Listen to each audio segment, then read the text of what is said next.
இந்த crypto currency சம்பந்தப்பட்ட புகார் போன டிசம்பரில் வந்துச்சு. ஒரு ரிட்டையர்ட் சர்வெண்ட் வந்து ஏமாந்து கிரிப்டோ கரன்சியில் பணம் போட்டால் நிறையா வருதுன்னு சொல்லிட்டு இந்த ஆஷ் பேன்னு சொல்லிட்டு ஒரு இதில் வந்து பணம் போடுறாரு. அது திடீர்னு வந்து ஒரு மாதத்துக்கு அப்புறம் சர்வர் டவுன் ஆகுது.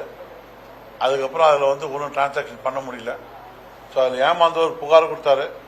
இந்த புகாரை வந்து சைபர் கிரைம் வந்து விசாரிச்சு இதுவரையிலும் 8 குற்றவாளி வந்து நம்ம கைது பண்ணியிருக்கிறோம். இப்போ இவர் வந்து 9வது. இந்த இப்ப கைதாகிறவர் வந்து அந்த முக்கியமான போர்டு மெம்பர், இந்த பிரசிடென்ட் நம்ம சொல்றோம் இல்லையா, அந்த ஒரு இன்ஸ்டிடியூஷன் ரெஜிஸ்டர் பண்ணுவாங்க. அந்த ரெஜிஸ்டர் பண்றதுல ஒரு முக்கியமான 3 மெம்பர்ல இவர் ஒரு ஆளு. இப்ப இன்னும் ஒரு ஆள் மிஸ்ஸிங். அவர் மட்டும் இன்னும் பிடிக்க வேண்டியது இருக்குது. அதை பிடிச்சோம்னா இன்னும் அந்த கேஸை பத்தி தெளிவாயிடும். சப்போஸ் அதை மாதிரி மாட்டிக்கினாலும் நீங்க வந்து நேரத்தை வீணடிக்காதீங்க. இமீடியட்டா 1930 போன் பண்ணுங்க.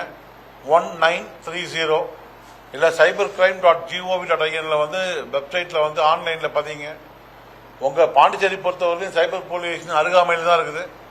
இமீடியட்டா நீங்க நேரா வந்து புகார் கொடுத்தீங்கன்னா அட்லீஸ்ட் உங்க பறிபோன பணத்தை வந்து எங்களால வந்து எவ்வளவு மேக்சிமம் ரெக்கவரி பண்ண முடியுமோ அதை ரெக்கவரி பண்ணி உங்களுக்கு கொடுக்க முடியும் என்றதை வந்து தெளிவா வந்து பொதுமக்கள் கிட்ட போய் சேரணுன்றத உங்க மூலியமா வந்து SSP வந்து இதை உங்களுக்கு தெரிவிச்சுக்கிறாங்க.